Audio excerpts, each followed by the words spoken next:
We'll guide you through how to build Vercel app games using the latest tools and features. If you find this helpful, consider subscribing and liking the video. First, open your web browser and go to vercel.com. You'll need to sign in or create an account if you haven't already.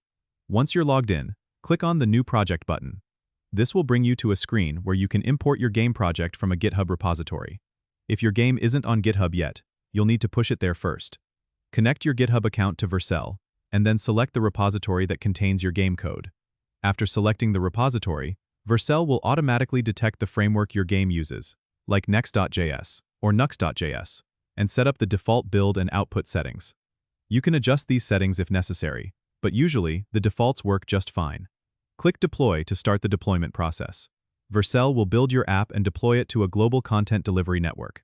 Once the deployment is complete, you'll get a live link to your game that you can share with others. You can also configure custom domains if you want a personalized URL. Additionally, Vercel provides analytics to monitor your game's performance, so be sure to check that out to understand your user engagement better. And that's it. Your game is live and ready to play. Don't forget to subscribe and comment if this helped you out.